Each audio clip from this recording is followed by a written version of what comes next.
How is it that we find ourselves surrounded by such complexity, such elegance? The genes of you and me, the genes of you and me, are all made of DNA. We're all made of the same chemical DNA. Hello, you're listening to DNA Today, or watching if you're on YouTube. We are a genetics podcast and radio show. I'm your host, Kira Dineen. I'm also a certified genetic counselor practicing in the prenatal space. And on this show, we explore genetics' impact on our health through conversations with leaders in genetics. These are experts like genetic counselors, researchers, doctors, and patient advocates. To continue our cystic fibrosis series for the Awareness Month, we are joined by Dr. Shuling Guo, the VP of Antisense Drug Discovery at Ionis Pharmaceuticals, which we heard from a few episodes ago, a veteran from Ionis Pharmaceuticals, so kind of tying it all together here. And for those that may not have heard that episode, Ionis is the leader in RNA-targeted drug discovery and development. Shuling is in charge of the drug discovery efforts in pulmonary, cardiorenal, and metabolic areas. So thank you so much for coming on the show and sharing about cystic fibrosis with us. Thank you, Kira. It's a pleasure to be here. And for those that maybe didn't hear our first episode in this series, we talked about the book Breath from Salt, which just gives so much background information on cystic fibrosis. I highly recommend it to anybody interested in genetics and medicine. But for those that may just be tuning in that aren't as entrenched in genetics and cystic fibrosis, what is cystic fibrosis? How does it affect the body? Yeah, cystic fibrosis, or CF for short, is a devastating genetic disease. It's one of the most common life-threatening inherited diseases, affecting about 70,000 people in the world, and about half of which in the United States. CF has been around for a long, long time. Even in medieval times, there were folklores talking about if you kiss a child who tastes salty, that child will soon die. But it was not until the 1930s that this disorder was recognized. Dr. Dorothy Anderson, who was a pathologist at that time working at the Babies Hospital in New York, discovered and named this disease cystic fibrosis. Since then, there has been tremendous amount of research to really understand the disease, develop diagnostic tools, and of course, develop treatment for this disease. When Dr. Anderson described the disease, he said something like thick, sticky mucus builds up in the lungs, in the pancreas, and other organs, leading to life-threatening breathing and digestive problems. So, after so many years of research, I think we made quite a bit breakthroughs. For example, in 1955, a sweat test became available. So this is to really measure the salt concentration in the sweat. And this, till today, is still one of the gold standard for CF screening. And then in 1989, the molecular cause of CF was discovered. It was found that it's the defect in the CFTR gene that leads to CF. CFTR, also known as cystic fibrosis transmembrane conductance regulator, it is a gene to encode the protein, again called the CFTR. This protein is a chloride channel sitting on the surface of the epithelial lining. It regulates chloride and water transport to maintain the hydration of the epithelial surface. When the channel does not work properly, there will be mucus buildup that cause lung disease, liver disease, pancreatic insufficiency, diabetes, intestinal obstruction, etc. Among this, though, the major cause of mortality and morbidity is lung disease. And with that, you were kind of talking about how the CFTR protein doesn't work. So the ability for the mucus is not watery, so it's not easy to like cough up. So you end up instead having this thick, sticky mucus that accumulates in the lungs and then can, lead to, it's just a perfect breeding ground for bacteria, which is often, one of the most common health conditions that ends up happening for people that have cystic fibrosis of, being hospitalized and treated for those infections. And, we were talking about that there's just been so much development, especially the last 50 years in terms of cystic fibrosis. I mean, as you said, this has been a disease for as long as humans have probably existed, or close to it maybe. But the drugs that have been developed have, really helped people live much longer. You said, back in the day, you'd, kiss someone on the forehead, and if that little baby had very salty skin, then they said, oh, this baby's going to die soon. And, so instead of being an infantile disease, now we see that people are living into their 40s. What are some of these drugs on the market that have helped cystic fibrosis patients? What are the drugs actually doing to help patients? Yeah, no, that's a really good question.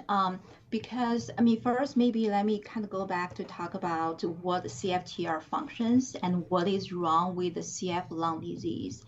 It's amazing that the human lungs really is an amazing organ. We all know that the lungs are a major part of our respiratory system. An average person can breathe in over 2,000 gallons of air, but sometimes we don't really think about it, is the lung actually is constantly exposed to the external environment, right? As I kind of just mentioned, we breathe in the air, we also breathe in the unwanted stuff, including dust, pollutants, pollens, and pathogens. So the lung is really well equipped to kind of clean this stuff out.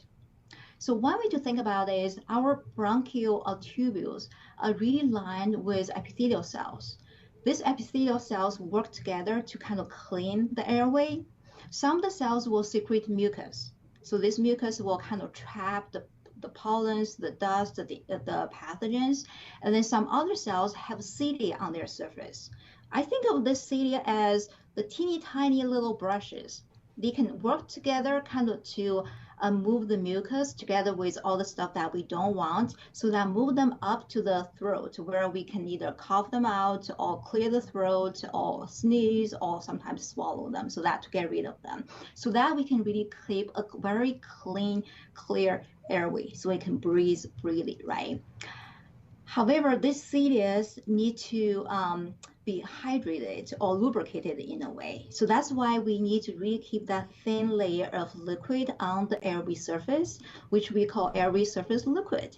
And the CFTR, the main function is it maintains that thin layer of liquid so that the cilia can function properly. In the CF lung, though, because CFTR is dysfunctional, now there is not enough water secretion. So the airway became kind of dehydrated and dried up, and the cilia does not work. Now the mucus secreting cells actually are trying to help, so that they try to secrete more and more mucus to help to trap everything that's there. But it's still actually making things worse, because now the cilia still cannot work well to get rid of all the mucus and with all the pathogens, which will lead to, of course, the recurrent infections, chronic inflammation, and in the end, as a consequence, the lung function decline. So the lung disease is really the big problem in the cystic fibrosis, because it's the main mortality and the morbidity cause. And that is a focus of our CF research at Ionis. So it's exciting just to see, understanding just how it works, and then seeing, okay, now that we understand how it works, how we can start targeting this to then help fix that in people. So instead of having that thick, sticky mucus, almost like trying to trudge through mud, instead you want to have that nice water. And it's much easier to get through water than it is mud, of kind of the analogy I'm thinking about as you're talking and describing how the cilia works to get that debris out of our lung and not have it sit in there. Right, exactly. And then, of course, going back to your question about what are the drugs on the market for cystic fibrosis now. And because CF is a multi-system disease, really the patients have a lot of treatment burden to follow a very pretty extensive treatment regimen every day to manage their symptoms. For example, they'll take regularly the pancreatic enzymes because they have pancreatic insufficiency. They need to take fat-soluble vitamins because they have malabsorption of these vitamins. And as I just mentioned, the lung disease is the most common cause of mortality. So taking care of their lungs is vital for CF patients. In addition to antibiotics and anti-inflammatory drugs, they usually use multiple ways to try to clear their airway to make that thick mucus less sticky and thick, and to hydrate the airway. On average, CF patients spend 2 hours per day receiving treatment. yet they still suffer from pulmonary exacerbations and their lung function still keeps declining. So there is significant unmet need for CF lung disease. But in recent years, the great news is a very exciting new class of drugs called the CFTR modulators that has been approved, including Kalydeco first, then Orkambi, and then most recently Trikafta.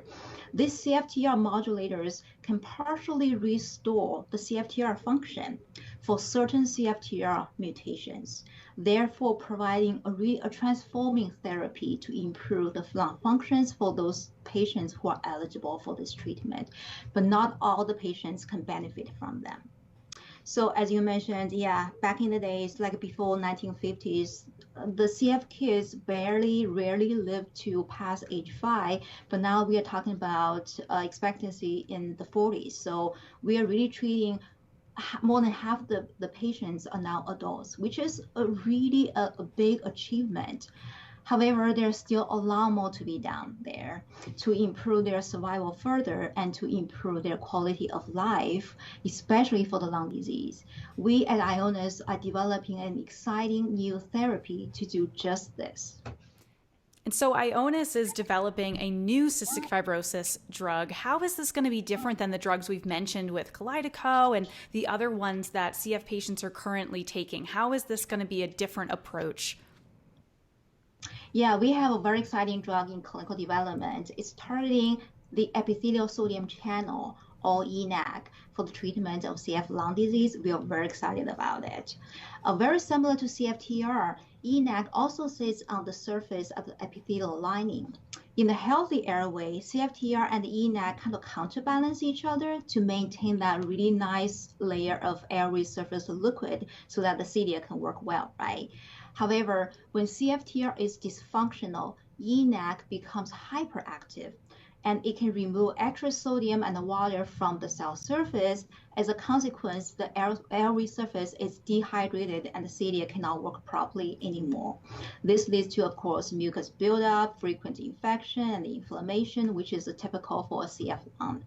By inhibiting ENaC with an antisense inhibitor, we can restore airway hydration, improve airway clearance, and hence improve lung function. So how is ENaC inhibition different from CFTR modulators, as you just mentioned?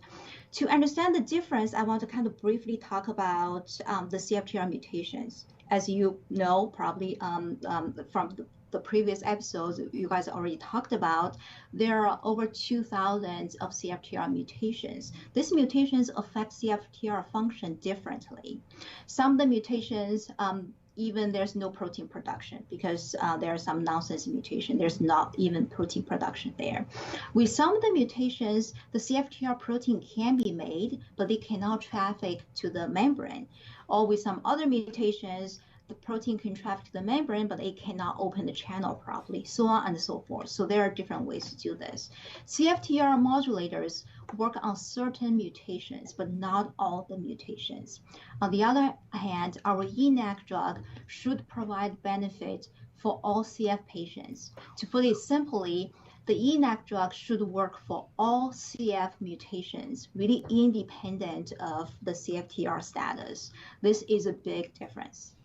Yeah, because in terms of, the drugs that we've talked about, it looks at that CFTR protein and says, okay, sometimes we need to bring that up to the cell surface like an elevator, and sometimes we need it to open. So both those things need to happen, and depending on the mutations, sometimes it's not, the elevator isn't up and sometimes the door isn't open. It's kind of another way that I think about it with, those certain mutations. But as you said, there's like over 2,000 mutations. So we, trying to develop a drug for each mutation seems like that's a lot of work. If you can do something that's going to help all patients, regardless of what type of spelling change or mutation that's happening for them. So from my understanding then, there is the CFTR protein that is either opening or closed and, can have issues there. But then there's also this ENaC, which sometimes overcompensates if the CFTR isn't working. Am I getting that right? Yeah, so in a way, it's CFTR actually in the normal situation, CFTR inhibit ENaC activity so that it does not bring too much water in, right? But when CFTR is not functioning properly, then the ENaC becomes kind of super or hyperactive. So it brings a lot more water in, which causes the airway surface dehydration. So by preventing the water from going back in, we can then have, that nice watery mucus that we want to have for people that have CF. Exactly. And then, of course, the cilia now is happy. They can breathe, they can go take all the stuff away, and now we have a clear airway. And in terms of the studies for this, part of drug development is having mouse models of saying, okay, let's try this out in mice that have cystic fibrosis and see how they react. So what have you found with these mice models? Did mice experience less symptoms? Like, what were those initial results? Are you even allowed to say? I don't know. Am I kind of... Yeah, of course. Okay. I'd love to share all this information. Yeah, we use antisense technology. So we develop antisense inhibitors to ENaC. Antisense drug, if you think of it, is a very short fragment of nucleic acids. So typically 16 to 20 base long, and it's water soluble. It's very easy to work with. So, for the preclinical models, we really have a very encouraging package there. But before we really embarked on this exciting project, we kind of asked two very fundamental questions. First, can we inhibit ENaC efficiently in the lung with aerosol delivery? And the answer is yes. The airway epithelial cells where ENaC is expressed are very sensitive to antisense inhibition. And also we know that there's this thick layer of mucus in CF lung. So the second question is, can the antisense inhibitors travel through the mucus and to get to epithelial cells? The answer again is yes. We tested in the mouse models with overproduction of mucus, and also we tested in CF sputum and show that antisense drugs can move through the mucus without any issue. So after answering all those two kind of fundamental questions, we use antisense inhibitor in multiple mouse models of CF lung disease. In those models, of course, we have the mucus buildup, we have the inflammation, we have the lung function issues. And with antisense treatment, after we inhibit ENaC, we see dramatic reduction of mucus overproduction. We see significant decrease of inflammation and a striking improvement of lung function. Also, in the clinical development side, there's also this kind of issue with ENaC inhibition that happens with small molecule inhibitors. So there have been small molecule inhibitors developed for cystic fibrosis, and that has been through clinical studies. The issue is that when the lung ENaC is inhibited, the small molecule inhibitors can also inhibit the ENaC in the kidney, which actually is not wanted, because that will cause an issue called hyperkalemia. It's a safety issue. That means you have higher increased potassium in the blood. With our program, though, we really do not see that. So we checked the kidney inhibition in the mouse models, and then now we have clinical data as well, and we do not see that. I think that's because two reasons. One is when we give aerosol delivery to the lung, we really have very little drug going out the lung. So the kidney doesn't really see much drug at all. That's the first thing. The other thing is the ENaC expression in the kidney are the cells that are not very sensitive to antisense inhibition, which is totally contrast to the epithelial cells in the lung, which are very sensitive, right? So I think because of these two safeguards, we are very safe and we are very potent in the lung. So we have very good activity in the lung. We do not inhibit ENaC in the kidney. So we have a potent and safe therapy for CF. And that's really exciting to hear that, most of the cystic fibrosis medications that I'm aware of are in a pill form. So this is very different because you're really breathing in the medication to get it directly into the lungs. So this is the first time an antisense medication has been delivered directly in the lungs via like a nebulizer. And I remember just hearing from, reading Breath from Salt that this approach of giving directly into the lungs with the nebulizer, didn't work in the past for other types. I think maybe it was gene therapy that they were trying to use it for. Could have been something else. I'm not remembering in the moment. But just exciting that there's a lot of firsts in medicine when it comes to cystic fibrosis. And this is kind of another one to add to the list. So in terms of where the drug development is right now, are there any humans now involved in trials, or is it still with mouse models? Where are we right now in the process? Yeah, we are very excited because it's actually being tested in humans already. So again, after we have that really encouraging preclinical package, we move the program forward. We finished the phase 1 clinical study already. The first part is in healthy volunteers, and we show that the aerosol delivered drug is very well tolerated in the healthy volunteers. And also, more importantly, we took bronchial brushing samples from the healthy volunteers and really saw there is significant ENaC reduction inhibition at the expected dose. So that's really exciting. And then from the preclinical models, we know that at that level of inhibition, we definitely should see benefit for CF lung disease. And so then is this used with other medication, or do CF patients, would they only be on this medication? Yeah, that's a really good question, because now what we are, after finish the phase 1 clinical study in the healthy, we also tested the drug in the phase 2A study in CF patients, again, mainly for safety and tolerability. Again, we saw very good tolerability there. So now we are starting a phase 2 trial in CF patients who are not eligible for CFTR modulators, or they cannot tolerate CFTR modulators. So that will be our first study. Then in parallel, we're going to do another study that will be with all the broad CF population. We start from the patients who are not eligible or cannot tolerate CFTR modulator. As you can understand, of course, that's the highest unmet need.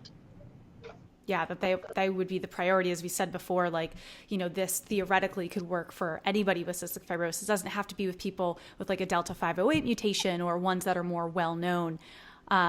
So in terms of like how this actually works, if a patient is taking this medication, they're using a nebulizer to get the medication into their lungs, how often do they have to do this? I mean, we were talking earlier just saying that people that have CF on average spend like 2 hours a day focused on like treatment and medication. Will this change things? Is it going to be different for patients? If everything goes through in terms of FDA and everything? Yeah, it could. That's why we're so excited about it. So one advantage of antisense drugs actually is their long duration of effect. The half-life of our ENaC drug is about 2 weeks. So in the clinic, what we're giving them is every week delivery for now. And the weekly administration is actually very well welcomed in the CF community. As you mentioned, they have a high treatment burden. Most of the drugs they take are daily or multiple times per day. And also the other thing is I want to mention this drug may have the potential to be given even less frequently. Our liver drugs are given monthly and our CNS drugs are given quarterly or even less frequent. So we are learning the optimal delivery interval for our ENaC drug as we get in more clinical experience for sure. But we are also actively working on new chemistries to enable our aerosol drugs to be delivered monthly or quarterly. So I think it's going to be very exciting going forward for other drugs coming along as well. And you kind of mentioned that there are many firsts in medicine in cystic fibrosis, but I think that our ENaC study also, in my mind, there are multiple firsts for us.